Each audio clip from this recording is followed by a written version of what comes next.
You ready? Thanks for showing up on time. How's your day going? It's going good, and you? Doing good. So tell me a little bit about yourself. Well, I've been a real estate agent for the past 5 years. Okay. It's something that I've really enjoyed doing. I'm from this area, which I think is a hugely beneficial skill set to bring to the table as a real estate agent. Nice. Born and raised, got my family here. Really enjoy travel, enjoy meeting new people. Great. Okay. Great. That all sounds good. And what made you want to start doing real estate? Well, I had grandparents that were investors and they had rental properties. And whenever I was growing up, they really instilled in me the importance of investing in property as a way to acquire passive income in the future. So that was what piqued my interest. So then I took that, wanted to get into real estate and kind of share, help other people get into their homes, but also share that knowledge with others. Yeah. I mean, it sounds like you and your family have a lot of experience in the business. They sound like really smart people, so that's great. And where do you see yourself in the next 5 years? I think in 5 years, I'd like to be an associate broker. Okay. I've started off part-time in real estate. Now I'm a full-time agent. So I'm really, I'm investing the time into the skills necessary to be someone that can then teach others. Awesome. And so I think in 5 years to be an associate broker under another great broker would be the right fit for me. Great. And do you think you're the best person for this job, and why? I do. I think that I'm a good student. I'm someone that constantly wants to learn. I'm curious by nature.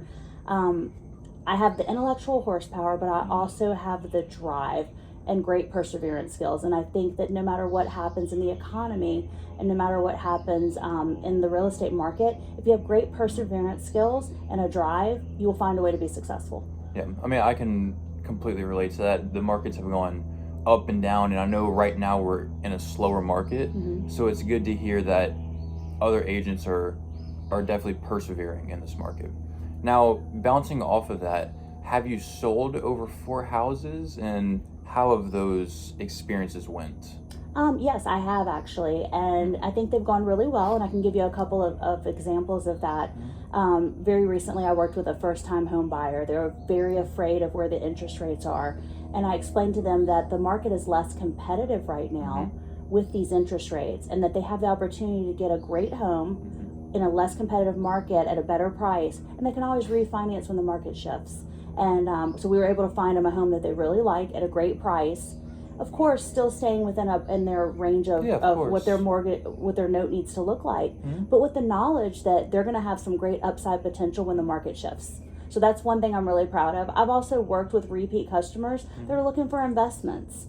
So I've had a couple of those in the past month, and I'm excited, getting people into some multi-unit properties and helping them achieve their financial goals. That's a passion of mine. So those I consider to be huge successes. Nice. And do you think your communication skills supersedes other agents, and why?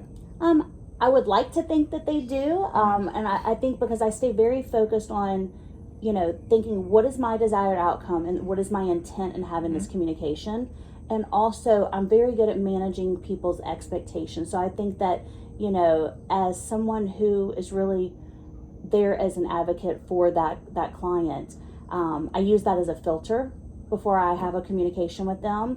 I try to make sure that I get them to repeat back to me their understanding of what I'm explaining, especially with the newer buyers. That way I know that they're understanding and receiving the information correctly, because in many cases this is the biggest purchase of my client's life. Oh, certainly. Yeah, I mean, it's 9 times out of 10 it is, unless you're working with an investor like you mentioned. It's definitely the biggest asset they're going to be buying.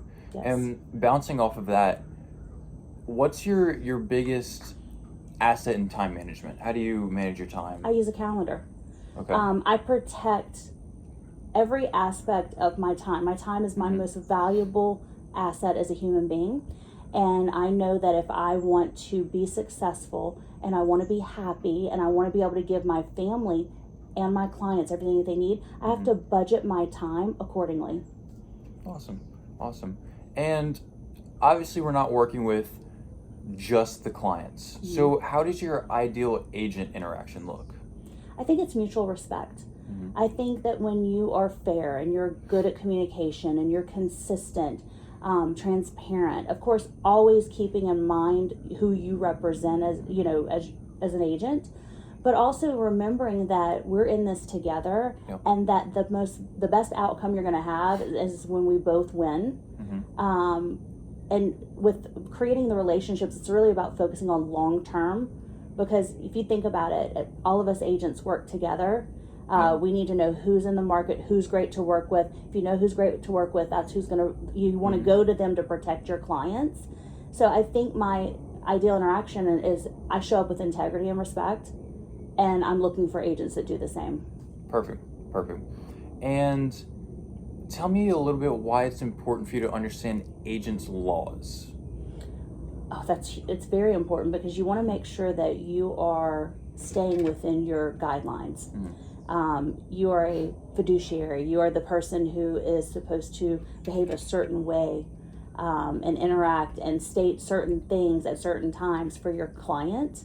And you've got to stay within those guardrails for your protection and theirs and your brokerage. So I think that understanding those laws makes you more competent, makes you more skilled, and it protects everyone involved. Certainly. And my last question is, why are negotiation skills so important in our business? Well, I think that sometimes people automatically assume it's negotiating against, or just trying to, from a skill set standpoint, get the best deal for your client, and it is. But sometimes you have to also be able to negotiate with your client. Yep. So that they understand what you're presenting with them, and understand, hey, if you give a little here, you're going to get more here. And at the end of the day, that's a win-win for them, and that entire transaction. Yep. Great. So overall, it seems like you have a lot of experience. We definitely have some philosophies that are a little bit different, but I am sure we can teach everything. You seem like you're ready to learn a lot. So moving forward, how this is going to work, it's going to take me 2 to 3 days to let you know whether we do decide to go with you or if we don't. Okay. Do you have any questions about how this interview process went, about the company moving forward? No, I think I'm good. All right, perfect. Thank you. Awesome. Thank you.